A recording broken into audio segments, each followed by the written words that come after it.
Hi everyone, I'm back and this week I have a pretty crazy puzzle to show you guys. It's the Queen's Gambit by Magnolia Puzzles and the artist Romi Lerda. I have a bunch to talk about today, but it's not a brand review video. I already done Magnolia puzzles before. Halloween 2024 I did the panoramic puzzle called Halloween Town. I really like Magnolia and Yaz. They're sister companies. They have the same quality, the matte finish, the soft feel, the great cut. So I already reviewed these companies. They're awesome. I knew what I was getting into. Magnolia, it's a great company. Now they have a rating system, okay? I don't know if they have that on all their old puzzles, but this one is a 4 stars out of 5. The one I did before was 3 stars. So I wanted to see how difficult it was, and I can tell you right now, it was a really difficult puzzle. 13 hours and 10 minutes for that one. It's the longest, hardest puzzle I did this year so far of all the 1,000 pieces I've done. The Mad Props puzzle took me 8 hours and 42 minutes. The car in Amsterdam, which I thought was pretty hard, 11 hours and a half. Then the African colors was also pretty tough, 11 hours flush. The We Can Do It, just under 10 hours, 9:55. The Rainbow Bricks, 5:41. And the Exciting Trio I did last time, 7 hours and 45. So 13 hours plus is, for me, it's a hard puzzle. It has something to do with the background and the contrast, okay? So anyways, first look, if you know what it is, you know right away. The Queen's Gambit is a show on Netflix. A limited series, I think is what they call it. It's just 7 episodes. It's been a while since release. I don't think there's gonna be more. It has a start and a finish. It is awesome. I watched the whole thing 3 times, and I really recommend, if you never watch the Queen's Gambit, just watch the first episode and you'll know right at the start if you like it or not. But it's the story of a young girl, an orphan, and she just becomes obsessed with chess. She wants to know everything. She wants to learn everything. And she's just thinking about chess 24/7. It's really good, guys. There's a lot of twists and all, but it's a very good show. So you recognize the poster if you watched it or if you saw it before. When I saw it the first time, I knew what it was, and I knew I was gonna do it someday. It was just a matter of time. I wanted this puzzle in my collection. Now the artist Romi Lerda, she does other puzzles too for Magnolia, and you recognize the style when you watch the other puzzles. You know it's the same artist. They have this like the face, the eyes and stuff. You recognize it. I love the art, and also I like to support actual human artists. It's a controversial topic, I know. Did talk about it a little bit in my previous video, but I read the comments. I saw some posts also about it on social medias. It's not easy being an artist and making a comfortable living. It's hard to be discovered, and it's hard to sell your art. And then you have the new AI stuff, and then a lot of puzzles are having AI generated art. But it's just, I like to mention it in my videos if it's an artist or if it's AI generated. With that being said, let's talk about the puzzle and the solve and why it was so hard. So I said the contrast and the background definitely made it super hard. Of course, you have some white, you have some skin, but the rest is a lot of dark stuff. You have a lot of just solid black pieces, and I want to show you this picture here, but you see how many pieces there are in that, just the top right corner are just black pieces. It's almost half of the pieces there. And then if it's not just black, well, the transitions and the contrast is gonna be dark brown to light brown, and then maybe dark purple on the top and light purple on the bottom. The thing with Magnolia and Yaz is they have this kind of a grid standard cut pattern, but they have a bit of exaggerated forms, like big spikes or big rounded out, and then thinner pieces with a little bit of a smaller hole, and then longer and thinner. So the pieces are unique enough that it's gonna give you extra clues. I tell you, if it was just a standard grid cut, just like standard, that puzzle would be extremely hard. So good thing they have that kind of a cut on that brand to help. Like you see, the bottom half of the puzzle is a different story, and of course I started with that. You have the chessboard, right? The white and black squares. You have some pieces, again, the dark brown here. These pieces were lost with the background pieces. Like, how do you sort a puzzle like that? When you start, you open the box and you see 1,000 pieces. How do you start? So I decided I'll show you the whole time lapse and my strategies here and there, how it evolved. So let's start with the sorting strategy. I used puzzle trays, one on the right for the edges. Then I did everything that was white or gray. Then everything that was skin or light brown. Everything that was red or pink. And then the black, like all black. So I have a few trays. I started with the edges, but I didn't do the whole thing. I just wanted to do the bottom. And then I took my white tray and tried to separate the black and white. I think it was the easy way to start and get something going. That's what I did. So you have some angle lines, you have some straight lines, you have some like really light gray and some darker gray. You see on the left also there's a chess piece there that is part of the edges. I spent quite some time. It's not even that part is not easy.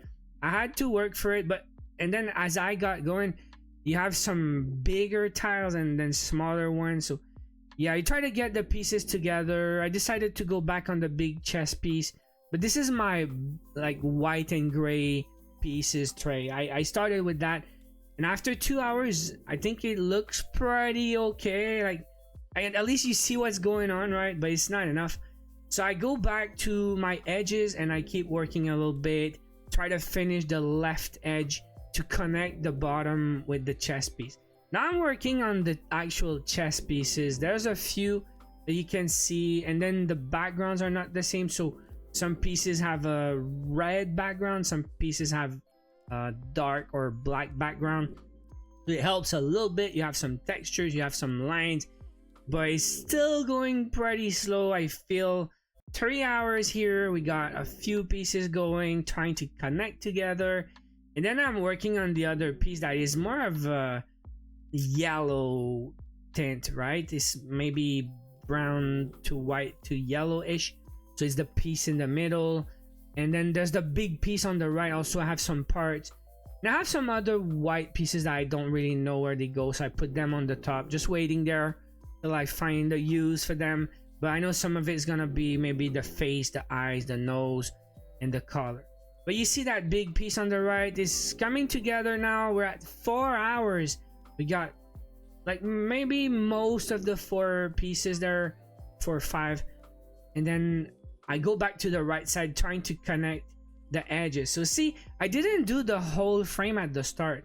I'm just working on stuff, and then I used the edge pieces to just try to connect stuff together. Now moving to the yellow brown tray, doing the face and the hands. The fingers, they have these thick outlines, so it was easy to find, like, put the hands together. And then, like I said earlier, the angle transition pieces for the arms. So you have that angle lined arms with the black background, and then the elbows, and then the wrists, and it connects to the face, and then that's pretty much it. The rest of the face, I don't know where it went for now, but I started working on something else, and like just trying to fill holes here. You got a bit of clues, but what's remaining there at the bottom is probably just background. So working on the face now, going back to my light pieces, putting the eyes together, and then the very light, almost white, to do the nose. It's kind of weird on that one, but it's the style of the artist. So you got the nose, the forehead, and the cheeks, and then there's like the reddish part on the like the sides of the face, the cheeks. So I guess the face is pretty much done now. Maybe there's one piece missing, and I think the eyes there is gonna be black pieces. So I'm lucky I got one, but the other one's gonna stay empty for a while. It's in the black tray and it's just hard to differentiate. It's just a black piece, I guess. So now we're going for the brown tray. 7 hours in, going for the textures, the lines, the white lines, the dark lines, trying to find pieces that have the same pattern or same color, and try to just connect some pieces together. I have a few here and there, dark brown, light brown, kind of red. So then I look at the box and I just try to know, like, where is this one gonna go, and then I place them on the table, and it's pretty accurate. I feel like I did a pretty good job there. 8 hours still working on the hair, and at some point I guess I just decided to try to look at the shapes a little bit more, trying to look at the image. It was not an easy part. Like, the easy stuff is done now. It was the arms and I guess the chest pieces. Now it's pretty rough, and it's time to already sort by shape. And now I decided to finish the frame at this point. I connect them together using the shape. Like I said, the unique shapes, the unique cut. It's it just made it possible because it's just a dark frame. And now, like I said, I already sorted everything by shape, and it's just time to look at the, you know, if you can find a corner like 3 ins, 3 outs, just try to limit your possibilities, limit the options. I did the dark tray at this point, that like the black pieces. I put everything together on foam boards. Again, link in the description. I get these foam boards on Amazon. Really useful to organize your space and work on a table and not having a bunch of pieces everywhere. But yeah, I just go now. Like, there's no more clues.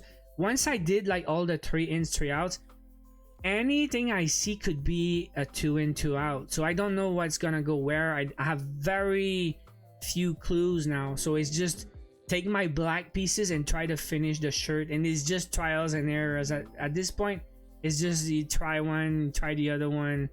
Look for unique detail on the shape. But it's just hard.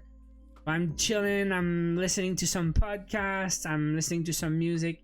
And I'm just doing a little bit here and there.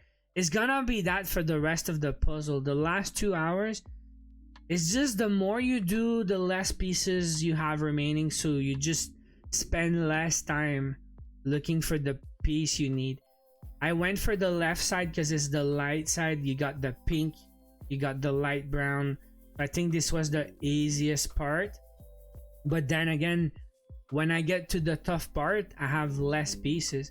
You see, I did the whole red outline around the head. These pieces are easier to find. And then the light brown on the left, I connect to some vitamins together. I like to say vitamins. And then it's just the final part, the last hour. Less pieces remaining, so you just have to go one at a time. Look for, like, I'm on the brown stuff on the left, so brown stuff there's less, and then is the dark black on the right. Is just black pretty much. And that's it for that beautiful, amazing puzzle. Quite challenging. I don't want to just do some easy colorful stuff. I like to mix it up. I said that like 2 years ago when I started on this channel. I want to do a bit of everything. I want to try all the brands. I want to do some challenges here and there. It's fun to challenge myself. Also want to do some speed puzzling, and then some easy, beautiful, colorful stuff that I just want to do for me, because it has to be fun, right? It's a hobby. Puzzling, you do it to disconnect. You do it for some reason. You want to relax. You want to be in your head and just just have a fun, relaxed time. So you don't want to do frustrating stuff, but too easy all the time is not, for me at least. It wouldn't be that much fun to always do the easy stuff. I like to challenge myself a little bit, and this one, it was just an amazing one. I like these collab puzzles like Game of Thrones. I love the show, and it's one of the few puzzles I kept in my collection. This one I think I will keep just because it's special to me. Yeah, I'm attached to that one. I love the show. I said that like 3 times. Go check it out on Netflix if you can. The Queen's Gambit, really a fun watch. And that was it for Magnolia. Again, it's not the first time. I said multiple times, I love Magnolia and Yaz. And this one, artist Romi Lerda. Great art, great style, great puzzle. And if you're looking for a bit of a challenge, I know some guys don't like the dark stuff, but it is what it is. I wanted to share with you guys today And that's it for today's video. Hope you guys enjoyed. Smash like if you did. Thank you so much for watching.